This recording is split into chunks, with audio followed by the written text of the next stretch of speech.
Hello everybody and welcome back to Dr. Ghost Games. Today we are going to be back in the Kansas Tier 7 Tech Tree American Battleship. We're going to be on Sleeping Giant. It's going to be a domination mode. And yeah, it's the funny domination mode. You guys can look at the minimap and see why it might be funny. But anyway, no, seriously, we're gonna be in the Kansas. We're going to be smacking some people around in this match. And yeah, it's a little bit of a shorter video today to hopefully save you guys some time. And yeah, I hope you all do stick through it. It's going to be a decent freaking match, let me tell you. Now, right off the bat, we're getting absolutely smacked around. That is mainly because we are broadside. I'm trying to turn out here because I do not want to be the center of attention. That's one of the things in Kansas that a lot of people don't understand, is you do not want to be the center of attention. You have a lot of superstructure, you get penned at funny angles. The armor on the Kansas is quite questionable, and you got to be very, very careful. Like this Cleveland, for example. Kansas has 12 16-inch guns, and yeah, he just felt that one. 21,000 damage. He's lucky not to have been completely dev-struck, but nonetheless, we will take it. That's a very good result. 34,000 damage so far, 1 Citadel, but trust me, we're not done yet. We're going to do a bunch of more damage in the 9 minutes of this video, don't you worry. Now, while the gameplay is running, I'm going to talk a little bit about the Kansas. So the Kansas, the thing that this thing is special about is that it has 16-inch guns.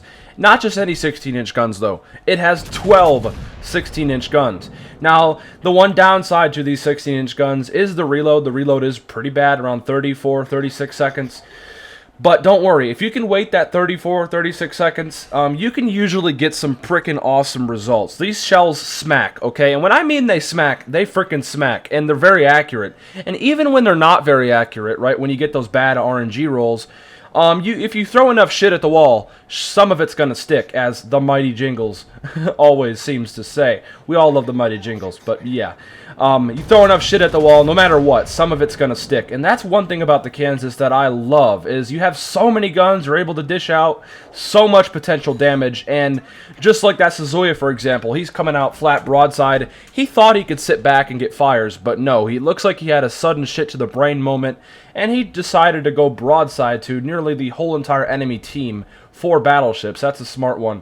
And yeah, he got absolutely smacked for it. He's lucky not to have been dev-struck, let me tell you right there.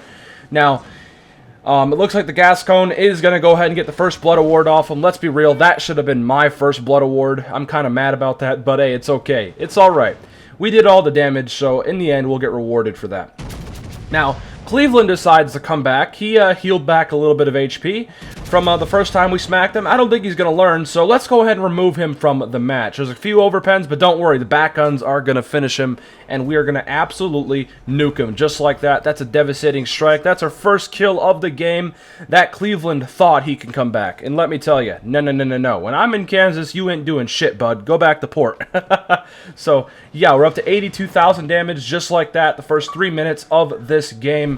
We're doing pretty damn decent so far, let me freaking tell you. The guns on Kansas, man, that's what makes this thing so special. Right here is the guns. Now, some other downsides to the Kansas is obviously the armor layout. It's pretty bad. You got a lot of superstructure. You get penned at funky angles.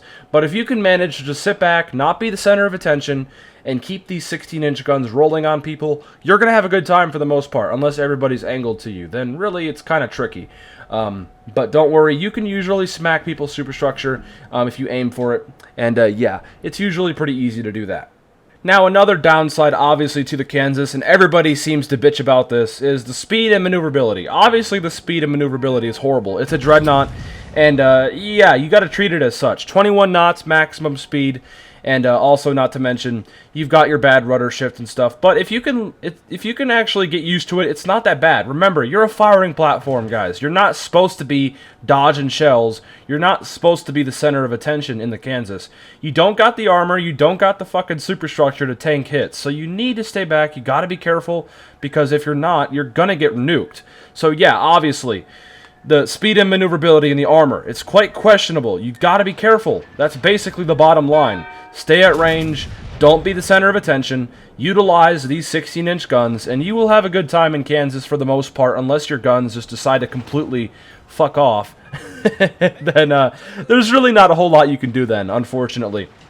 Now, Amagi manages to knock out one of our turrets, which is just great. Wargaming loves giving people the RNG to do that, and really there's nothing you can do about it. This game, at the end of the day, it's an RNG game, so shit's gonna happen. And yeah, Now, we are reloading all of our 16-inch guns. Our front turret is still knocked out, so we gotta wait. But we're going to be able to get all 9 of these 16-inch guns off. Basically, now we're in Iowa.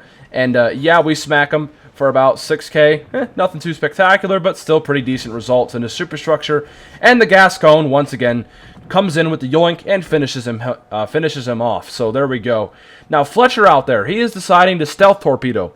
Ladies and gentlemen, if you're in a Fletcher and you're trying to stealth torp, you're playing it wrong. It's a gunboat. You got to be getting caps, got to be taking out destroyers. And, yeah, that Fletcher seems to not be doing any of that. So, good job to him. Also, thanks to him, because, yeah, I'm just able to come around here and just keep on smacking people left, right, and center. It's a good time for the most part. Now, another upside to the Kansas, we've talked about the negatives, obviously, the speed, maneuverability of the armor. Those are the main negatives. But some of the positives to the Kansas now is the AA. The AA is pretty damn good.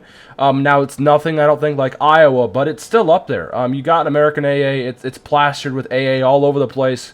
Literally, the Kansas is a fucking California with 16-inch guns. That's a good way of thinking about it. It's a California with 16-inch guns, better secondaries, better AA, and, yeah, slightly better speed and more HP, of course. That's what this thing is. It's a big, fat California. So, yeah. Now, another thing about the Kansas that, I don't know, actually, there's really a whole lot else about the Kansas. I think I've covered most of the points here. Kansas basically is a firing platform. That's basically what this thing is. It's a big, fat firing platform. And if you treat it as such, you're going to have a good time for the most part. And, yeah. So, anyhow, with all that being said, we're just going to keep on sailing here. We're going around 22 knots, surprisingly. So, you could probably get this speed out pretty good, actually. For a dreadnought, for a ship of this size, that's pretty impressive. 22 knots, we'll take it. That's not horrible, right? At least it isn't 18 knots like the Tier 5 American Standard type battleships. You got a little bit more speed on this thing. And I think that's a plus side in of itself right there. You're a little quicker than your counterparts for sure. Now, Colorado decides to pop up at 14 kilometers. He's bowing. I'm going to show him that he cannot angle at all. And look at that accuracy. That's just absolutely abysmal. That's some of the RNG rolls. But somehow we managed to get 4 penetrations and smack him for around 16,000 damage. I'm not going to question it. That accuracy, I should have gotten nothing. But somehow I smacked the shit out of him. God only knows. God only freaking knows how that works. So, yeah, anyways, we're coming to the end of this match. Our team has done excellent up to this point. In fact, they've done so excellent that they've managed to all stay alive. We haven't lost a single ship, and the enemy has lost basically all of their ships. Gotta love these one-sided matches, Wargaming, huh? Gotta love these one-sided games. Seems about right to me.